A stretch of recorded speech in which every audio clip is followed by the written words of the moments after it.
ദൈവനാമത്തിന് മഹത്വം ഉണ്ടാകട്ടെ. ഇന്ന് നോമ്പിന്റെ 37-ാം ദിവസത്തിലേക്ക് നമ്മൾ പ്രവേശിച്ചിരിക്കുകയാണല്ലോ. ഇന്നത്തെ അല്പസമയത്തെ ധ്യാന ചിന്തയ്ക്കായി തിരഞ്ഞെടുത്തിരിക്കുന്ന വേദഭാഗം വിശുദ്ധ മത്തായി എഴുതിയ സുവിശേഷം 6-ാം അധ്യായം അതിന്റെ 2 മുതൽ 7 വരെയുള്ള വേദഭാഗങ്ങൾ. ആകയാൽ ഭിക്ഷ കൊടുക്കുമ്പോൾ മനുഷ്യരാൽ മാനം ലഭിപ്പാൻ പള്ളികളിലും വീഥികളിലും കപടഭക്തിക്കാർ ചെയ്യുന്നത് പോലെ നിന്റെ മുമ്പിൽ കാഹളം ഊതിക്കരുത്. അവർക്ക് പ്രതിഫലം കിട്ടിപ്പോയി എന്ന് ഞാൻ സത്യമായിട്ടും നിങ്ങളോട് പറയുന്നു. നീയോ ഭിക്ഷ കൊടുക്കുമ്പോൾ നിന്റെ ഭിക്ഷ രഹസ്യത്തിലായിരിക്കേണ്ടതിനെ വലംകൈ ചെയ്യുന്നത് എന്താണെന്ന് ഇടംകൈ അറിയരുത്. രഹസ്യത്തിൽ കാണുന്ന നിന്റെ പിതാവ് നിനക്ക് പ്രതിഫലം തരും. നിങ്ങൾ പ്രാർത്ഥിക്കുമ്പോൾ കപടഭക്തിക്കാരെ പോലെ ആകരുത്. അവർ മനുഷ്യർക്ക് വിളങ്ങേണ്ടതിനെ പള്ളികളിലും തെരുക്കോണുകളിൽ നിന്നുകൊണ്ട് പ്രാർത്ഥിപ്പാൻ ഇഷ്ടപ്പെടുന്നു.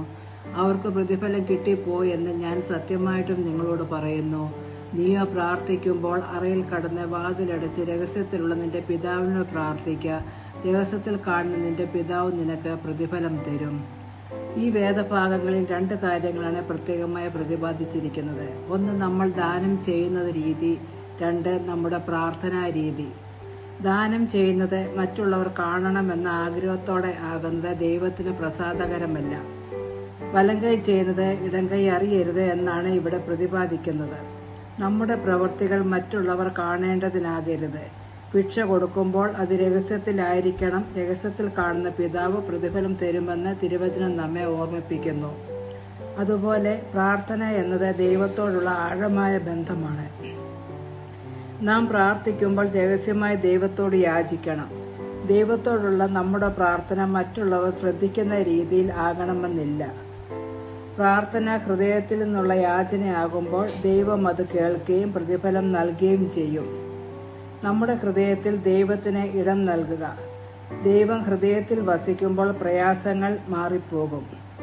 രക്ഷിപ്പാൻ കഴിയാത്ത വണ്ണം യഹോവയുടെ കൈ കുറുകിയിട്ടില്ല. കേൾപ്പാൻ കഴിയാത്ത വണ്ണം അവന്റെ ചെവി മന്ദമായി പോയിട്ടുമില്ല. വിശ്വാസത്തിലുള്ള പ്രാർത്ഥനയെ ദൈവം നിരസിക്കുകയില്ല. നമ്മുടെ വിശ്വാസത്തിന്റെ ആഴമനുസരിച്ചാണ് നമ്മുടെ പ്രാർത്ഥനയ്ക്ക് പ്രതിഫലം കിട്ടുന്നത്. യേശു സോർ സീദോനിൽ വന്നപ്പോൾ ഒരു കനാന്യ സ്ത്രീ യേശുവിന്റെ അടുക്കൽ വന്നു.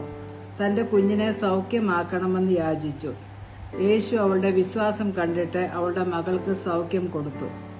പ്രാർത്ഥനയുടെ ഫലം ലഭിക്കാൻ ആഴമായ വിശ്വാസം അനിവാര്യമാണ്. ഹൃദയ വിചാരങ്ങളെ അറിയുന്ന കർത്താവിന്റെ മുമ്പാകെയാണ് നാം ഹൃദയം തുറക്കുന്നത്.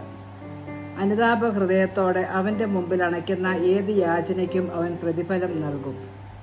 അനുതാപത്തോടെ കർത്താവിന്റെ സന്നിധിയിൽ ചെല്ലുമ്പോൾ ദൈവം തന്റെ ഉഗ്രകോപം വിട്ടുതിരിഞ്ഞ് നമ്മോട് ക്ഷമിക്കും. ഈ നാളുകളിൽ അനുതാപ ഹൃദയം ഉണ്ടാകുവാൻ നമുക്ക് പ്രാർത്ഥിക്കാം.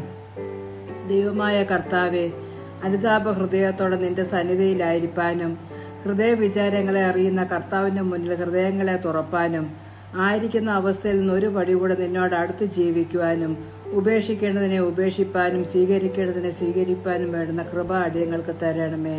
ആമേൻ.